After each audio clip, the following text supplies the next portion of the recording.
uh, ideally they should be accessible by checking in with the synagogue, by going to the basic synagogue website and going to the recordings.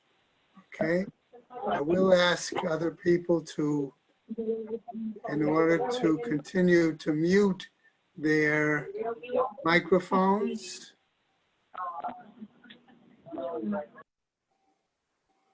Okay, and at the end, if we have some time, I'm welcome for any questions.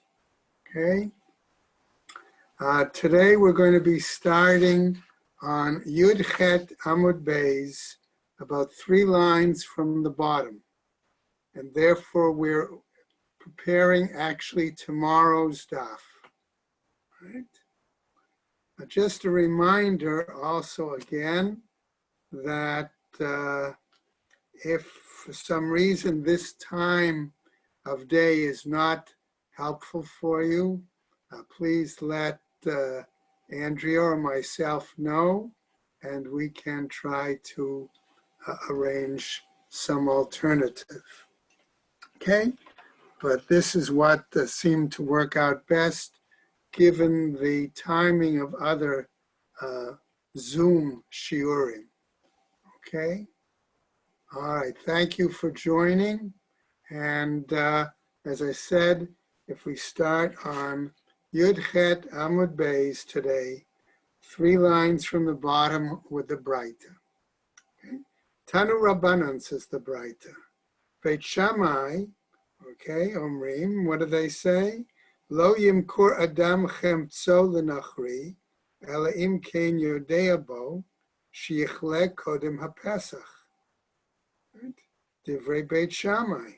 According to this Braita, among the prohibitions, not just for Shabbat, but in terms of other situations, Beit Shammai is saying that one cannot sell their chametz, appropriate at this time of the year, of course, to a non-Jew, unless they know for sure that the non-Jew will consume all of that chametz before Pesach.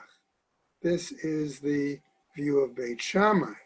However, says the Gemara, Beit Hillel Omrim Kol Zman Shemutar La'ochlo, Mutar L'mochro.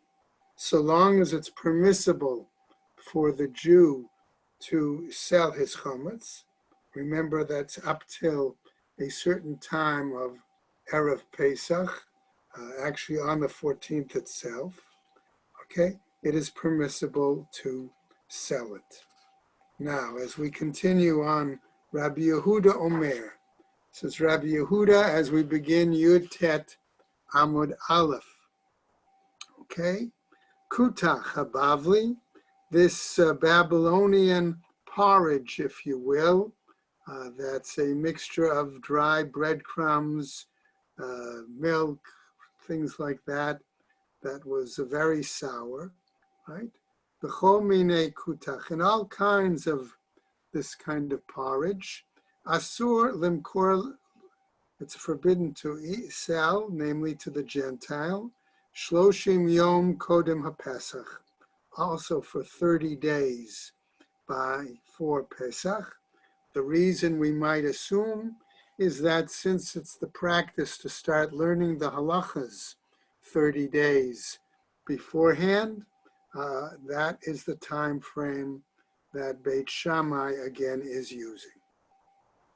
A new Braita, okay? Tanu Rabbanan, Nodni Mizonot Lefnei HaKelev Bechatzer. Back to the issue of Shabbat, or Erev Shabbat, particularly, is it possible to feed a dog, okay, in the one's courtyard with certain foods? Natlu v'yatzeh, okay, the dog grabs it and leaves the courtyard. Ein niskakin lo, one doesn't have to be concerned with what the dog is going to do with that foodstuffs. If right, Kiyotsebo notnim mezonot. And similar to this, says the Gemara, one can give foodstuffs lefnei hanachri b'chatzer, to a Gentile in one's courtyard. Erev Shabbat again, not lo. They take it v'yetzei and leave the courtyard. Ein is kakin lo. One is not have responsibility for looking after the Gentile, whether they are going to be carrying this food out on Shabbat. Tu lamali, asks the Gemara. Why do we need both of these examples? Right? Hainu hach. Aren't they exactly the same? Mahu detema. What are you trying to teach us? Hi, Rami alei. Here in this case, regarding the dog, one might consider oneself responsible. Could be your own pet, or because it's in your own courtyard. V'hai, delo Rami alei. And here is one may not be responsible. Kamash malan, says the Gemara. Otherwise, we're informed that even though the food is placed before the Gentile, okay, one has the duty of giving him the food, but one does not have the requirement in regards to being concerned if he's carrying the food outside of the courtyard on Shabbat. Tanu Rabbanan, a new Braita. Again, starting with the position of Beit Shammai. Lo yaskir Adam kelav lenachri be'erev Shabbat, that one cannot hire out or rent his utensils to a non-Jew Friday afternoon, right? However, says the Braita, be'revi'i u'bechamishi, on the fourth or fifth day of the week, namely Wednesday or Thursday, right? Mutar, it would be permitted. Kiyotsebo, in like manner, ein mishalchin igarot biyad nachri be'erev Shabbat, that one should not be sending letters or mail, right, through a Gentile on Friday after, particularly in the afternoon. B'revi'i u'v'chamishi mutar, but in the fourth day or the fifth day of the week, it is permitted. Now, the Gemara is going to proceed with a brief story to indicate a specific pattern of an individual sage. Amru alav al Rabbi Yossi HaKohen, that they used to say in regards to Rabbi Yossi HaKohen, V'amre la al Rabbi Yossi HaChesed, and others say it was Rabbi Yossi, the righteous one or the pious one. Shelo nimtsak tav yado biad nachri meolam, that you would never find a handwritten letter or note from him in the hand of a Gentile whatsoever. He only sent his correspondence by means of Jew mail instead of email.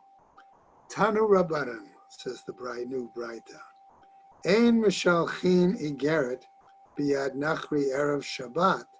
We are not permitted, says this Braita, to send mail by means of a Gentile on Friday. Ela im kain kotzetz lo damim, unless one has particularly established some sort of a fee to be stipulated. In other words, at that point, the non-Jew works for himself. He earns it by handling the mail and not working for the Jew. Beit Shammai omrim, kadei sheyagia lebeito. According to Beit Shammai, that applies until he reaches the location of the addressee. Beit Hillel omrim, kadei sheyagia lebayit hasamuch lechama. And that means beyond the city limits, that according to Beit Hillel, okay, he had reached the house nearest the city wall, right? So the Gemara asks, V'halo katzatz, but wasn't you talking about a situation where at first you don't send it at all unless you establish a stipend for the person carrying it? Amar Rav Sheshet, says Rav Sheshet, Hachi Ka'amar. This is what we mean to say.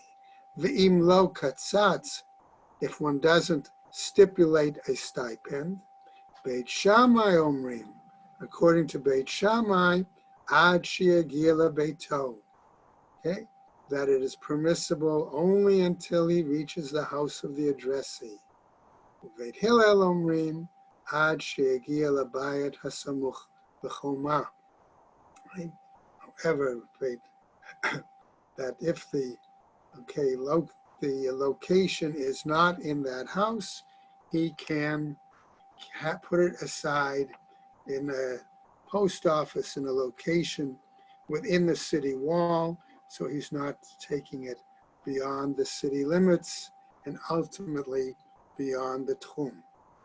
V'ha'amart, says the Gemara, Reisha ein mishalchi. But didn't you say initially that one shouldn't send at all by means of a Gentile? Lo kasha, says the Gemara. That's not problematic. Ha, to kavia bo doar b'mata. In one case, we're talking about a situation where the office of the post is found in the city. Vaha, the lo kavia be doar b'mata. And another where the post office, so to speak, is not fixed or located permanently in the city. Okay, so what happens next, right? Therefore, we now continue with a new Braita. So Tanu Rabbanan, Ein mafligin b'sfina pachot mishlosha yamim kodem l'shabbat. One does not set sail on a ship, okay? Says the Braita, less than 3 days before the arrival of Shabbat. Bamed varim amurim. What are we talking about? The davar harashut. We're talking about a situation where one is going primarily for voluntary purposes. Aval davar mitzvah shapir dami. But if it's a situation where it's to perform a mitzvah, okay, for example, that may be acceptable. Posek imo almanat lishvot. But one should nevertheless arrange with the ship's captain to stop on Shabbat. Ve'eno shovet divrei Rebbe. Okay, but on the other hand, we see that, right, it's not necessary, right, to, and that yet he does not rest, says Rebbe. In other words, that the conditions can be carried out even though the sea captain himself does not rest, or the person may not rest the same way he would normally on Shabbat. Rabbi Shimon ben Gamliel omer eino tzarich. According to Rabbi Shimon Gamliel, that is unnecessary. And the Gemara then adds, umitzor letzidon, and somebody who's traveling, for example, from Tyre to Sidon, okay, in that case, afilu be'erev Shabbat mutar. It is permitted even on the situation of that travel on Erev Shabbat. A new Braita. Tanu Rabbanan, says the Braita, Ein tsarin al ayarot shel machrim pachot mishlosha yamim kodem l'Shabbat. We do not lay siege to Gentile cities, right, less than 3 days before the arrival of Shabbat. Ve'im hitchilu, And if, however, they began the siege, ein mafsikin, one does not stop it on Shabbat. V'chein haya Shammai omer, and likewise Shammai said as well, ad ridata, citing the pasuk that refers to laying siege until the city is totally to be destroyed, right? And so that continues. Afilu b'Shabbat, he says, even if that means destroying the city vis-a-vis the Shabbat. Now, back to a new piece from our Mishnah. Amar Rabban Shimon ben Gamliel, Nohagin Hayu v'chulei. Okay, right? It was referring to the fact that Rabban Shimon ben Gamliel had said in his household, the household of the Nasi, they would give white garments to the Gentile launderer 3 days before the Shabbos. Right? Tanya, a Braita teaches, Amar Rav Tzadok, says Rav Tzadok, Kach haya minhago shel Beit Rabban Gamliel. This was the practice, the custom, in the house of the Nasi, Rabban Gamliel. Shahayu notnim klei lavan l'koves, that they used to give their white garments to the laundry 3 days, shlosha yamim kodem l'Shabbat, before Shabbos. Utzva'im, however, the colored garments, afilu be'erev Shabbat, those they could give even on the eve of Shabbos. And says, then it continues, Rav Tzadok, umidivreihem, and from these words, lamadnu shahalavanim kashim lechabsan yoter min hatzvu'in, that it was more difficult to launder the white garments than it was the colored garments, because of course the white garments would show stains more easily. Abai hava yahivla hahumana detzvia lekatra, says the Gemara. Abaye, right, had the practice of giving a particular garment that was colored to the launderer or the fuller, one who would work on the garment. Amarla, and he said to him, Kama bait iluyai, how much do I need to pay you for it? Amarle, said the launderer, Kidechivra, as much as would be a white garment. Amarle, Abai responds, Far kadmuch rabbanan, the rabbis already preceded you.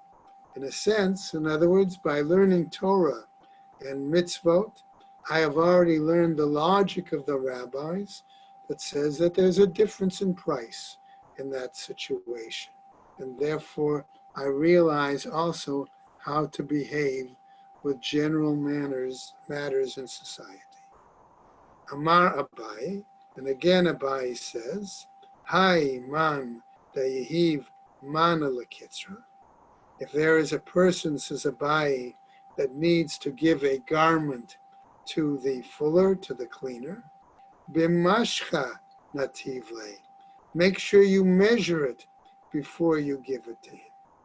Ubimashcha nishkol mine, and when you get it back, okay, measure it also as well. De'it fei, because if it's more, afside, the mitchaya, right? Why? You've lost out because he stretched it. V'i batzir, and if it's shorter, afside the kavtse, right? You've missed out because it's shrunk. Next part of our Mishnah. The Shavin, he says, again, in this case, we're saying the two of them, namely Beit Shammai and Beit Hillel, agreed that one could put the beam for the oil press or for the circular wine press in place Erev Shabbat and allow it to continue working, and that is not forbidden. So the Gemara therefore asks a very reasonable question at this point. Ma ishna kulhu de gazru baho beit Shammai? What is so different about these other issues that Beit Shammai decreed them prohibited? Uma ishana karot bait habad ve'igulei hagat delo gazru hanach. And what's so unique or different about the beam for the oil press or for the circular wine press that they did not make any such decree? Excuse me. De'iavid laho b'Shabbat, because if one had done that act on Shabbos itself, mechayev chatat, one would be subject to a chatas, punishment. Gazru baho beit Shammai, erev Shabbat im chashecha.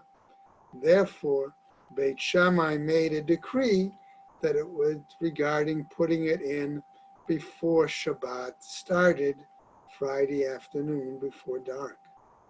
Karot Beit Habad v'igulei hagat, regarding the beam on the oil press or for the circular wine presses, regarding these, de'iavid laho b'Shabbat, that if that continues to work on Shabbat, lo mechayev chatat, one is not subject to a chatas penalty, korban, but lo gazru. Therefore, they made no such decree.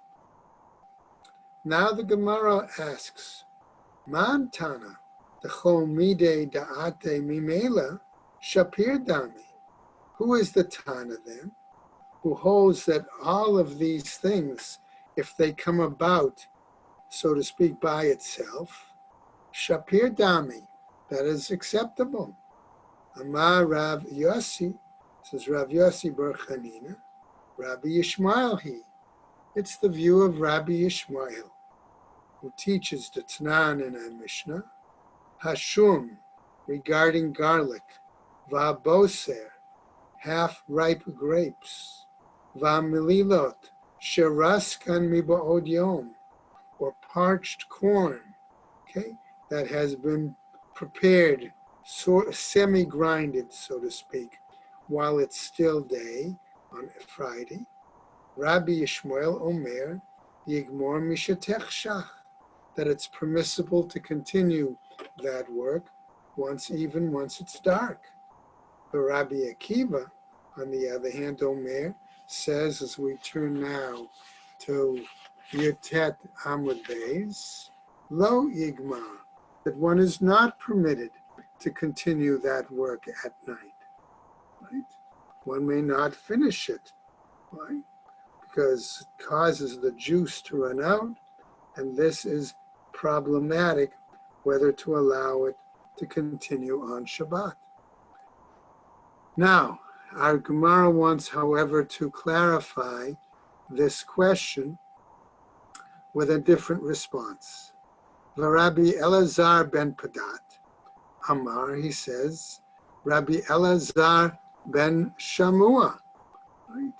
However, he ditnan chalot davash.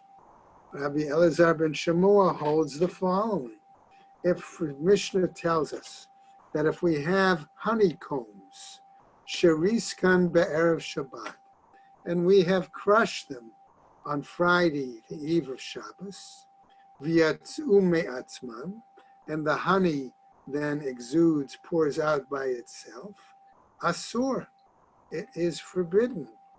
However, for Rabbi Elazar, matir, and Rabbi Elazar ben Shamua says permits it, right? Namely, what happens? Rabbi Yossi bar Chanina, as far as Rabbi Yossi bar Chanina, asks the question, Lo Amar Karabi Elazar, right? Why didn't he say the answer like Rabbi Elazar, who permits it? Okay, Amar Lach, he would tell you as follows, Hatam, there, in those other cases, okay, what do we have? Hu de me'ikara ochel, ulevasof ochel. It's originally a kind of food, and ultimately it's also a kind of, results in a kind of food. Hacha, here, me'ikara ochel, vahashta mashke. Here it was originally a kind of food stuff, and now it's the liquid, the olive or the grape. Rabbi Elazar Amar Lach, and Rabbi Elazar would say, Hashma'inam le, the Rabbi Elazar. Okay, he would ask, but we know that Rabbi Elazar ben Shmuel learned the following, right? Da'afilu zaitim va'anavim nami shari, that even olives and grapes are permitted. Daha ki ata de Rav Hoshaya minahar da'ata, as in the case where Rav Hoshaya from Nahardea came and brought the following teaching. Va'aite matnita biyadei, and he brought, as we said, a Mishnah, namely, Zaitim va'anavim sheriskan me'erev Shabbat. If we have olives and we have the grapes that get crushed on Friday afternoon before Shabbos, v'yatzu me'atzman, and liquid has escaped them, asurim, they are prohibited. Rabbi Elazar, Rabbi Shimon, matirin. But we see that Rabbi Elazar and Rabbi Shimon permit it. And for Rabbi Shimon, right, for Rabbi Yossi ben Bar Chanina, where does his stand? Braita lo shamei. He had never learned that particular braita that was brought in regards to the Rav Hoshaya from Nahardea. Okay, let's go on now. But Rabbi Elazar, and what about Rabbi Elazar's explanation?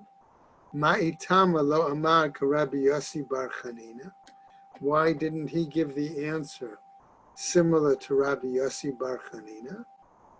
Amar lach, he would tell you, Lav itmar Allah. Wasn't it said about this situation? Amar Rabba bar Chanina, Amar Rabbi Yochanan. Rabba bar Chanina in the name of Rabbi Yochanan. B'mechusarin dicha, right? When there is this lack of grinding, right? The kuli alma lo plige, right? Namely, if the situation is such, okay, that only the pounding is lacking, okay, then there's no, okay, difference, right? They don't argue. Ki plige, where do they argue? B'mechusarin shchika, where there is the pounding. In other words, where the grinding is lacking, right? They don't argue, right? However, where the argument exists, where there's a lack of further pounding and crushing of these items, the kuli alma, right? Vahani nami k'mechusarin daikadamu. Okay, and these other items, okay, are similar to what we said earlier. They compared then to that situation where they held that it was the olives and the grapes were permitted. Okay. Now, another example. Hora Rabbi Yossi Barab Chanina ka Rabbi Yishmael. And therefore Rabbi Yossi Bar Chanina taught like Rabbi Yishmael. Okay. Now we get to a new item. Okay. Again, remember we talked about the beam for this oil press, or the beam of the circular olive press. What happens then as these items begin to put pressure on the produce, there is going to be some oil left on the beam itself. And therefore, what about the drops of oil or the drops of grape juice or wine, potentially, that is on the beam? Okay, or what spills over, drops from the beam and then onto, let's say, mats that are surrounding the situation. Okay, shemen shel badadin, this oil from the oil pressers, umachatzalot, or from the mats. These are double rolled up mats that are used to protect the produce as well. Shel badadin. Okay. Rav asar, Rav forbade, Shmuel shari, and Shmuel permitted it. Okay. Namely, the case being that, right, can we say that this oil or this wine can be handled on Shabbat, right? Or is it to be considered muktzah, right? Rav asar, Rav forbade it, Shmuel shari, and Shmuel permitted it. Okay. Hani karche dezuze, we said, right? That in this case, right, what happens is these are, if it's particularly a rolled up mat, all right, 2 layers, then only the lower layer might have absorbed or gained some of the liquid and not the upper one. Right, so what happens? Amar Rav Nachman, let's say a similar point, similar new case. Rav Nachman says, Eiz lechalva, a goat for whose purpose is to gain the milk, not for consumption of the milk. V'rachel v'gizata, or let's say we're talking about a ewe for the shearing of it, not to use the wool for a garment. V'tarnagolet lebeitzata, or a chicken, okay, for use of its eggs. Right? V'torei deridei, right, or oxen for plowing. V'tamrei deiske, or we're talking about dates for trading, for commerce. Right?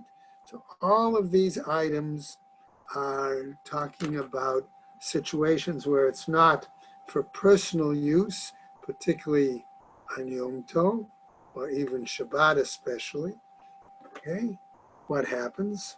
Rav asar, Rav prohibited their use on Yom Tov, with Shmuel amar mutar. And Shmuel, on the other hand, said it's permitted. Right? Ukemiflagei beplugda the Rabbi Yehuda v'Rabbi Shimon. And this is similar to the machloket between Rabbi Yehuda and Rabbi Shimon, okay, where they had a machloket, okay, in regards to this situation that of what was muktzah or not. Okay. Now, likewise, the Gemara continues. What about the following? Hahu Talmida, the ore bacharta the argiz ki Rabbi Shimon. There was a particular student, okay, that made and taught and issued a ruling according to Rabbi Shimon. Remember who said it was permitted, right?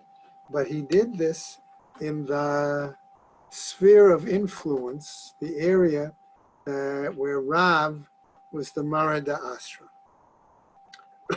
What happened?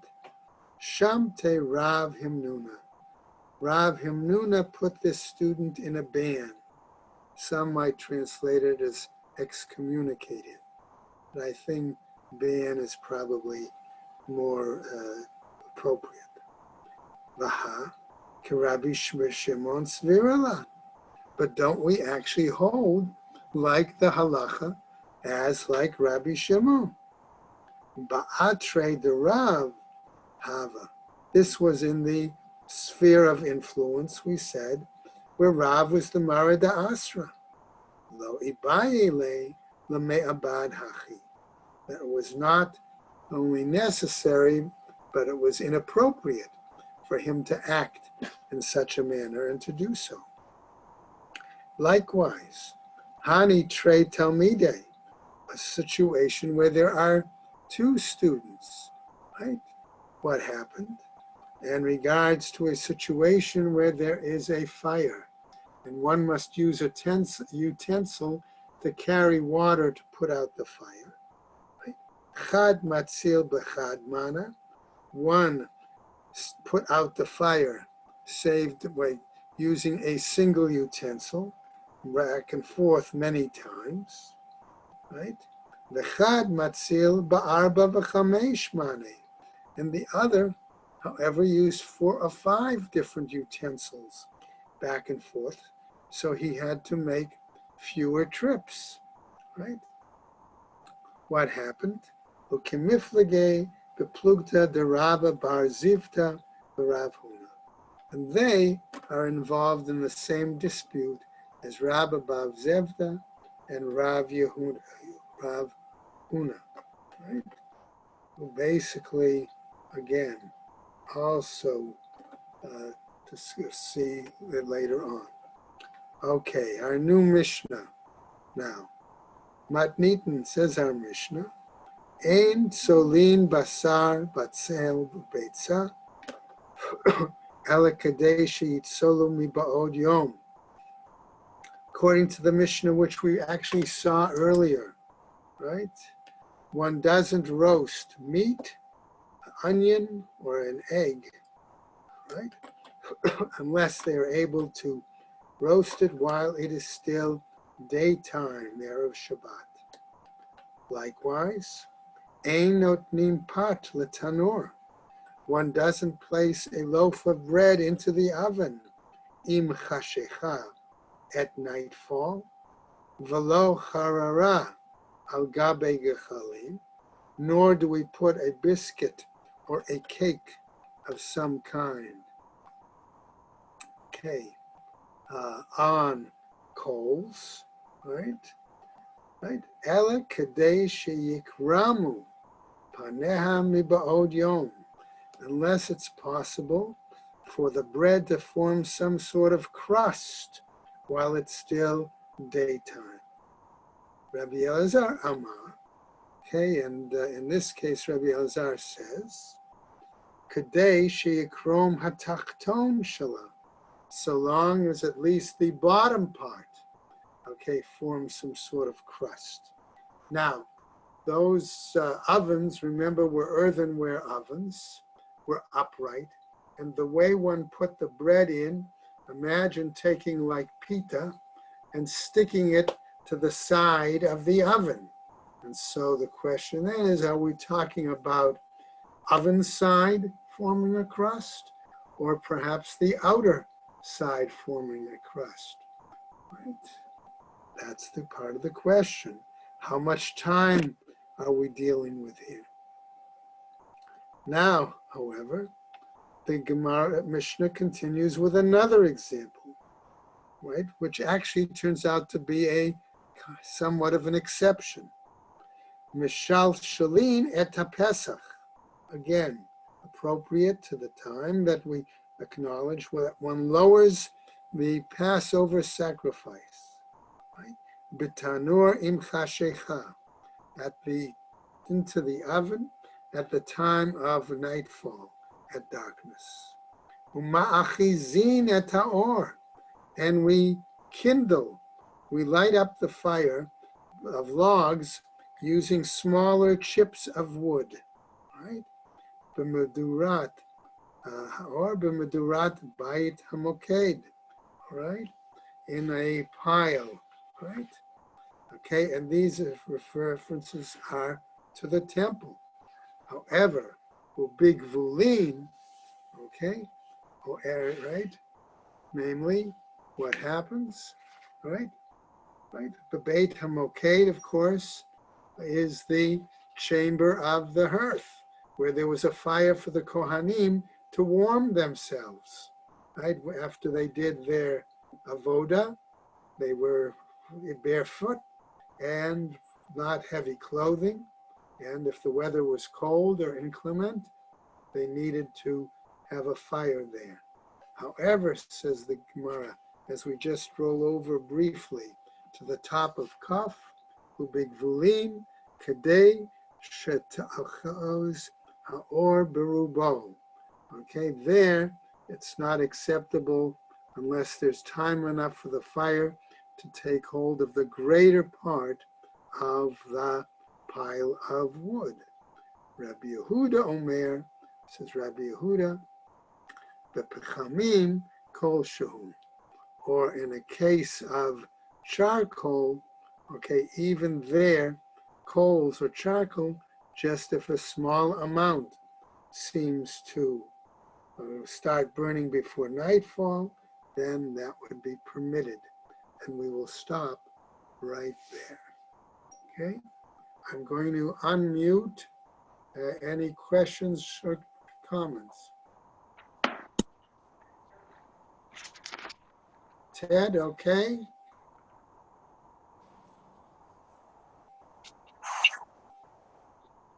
Harvey?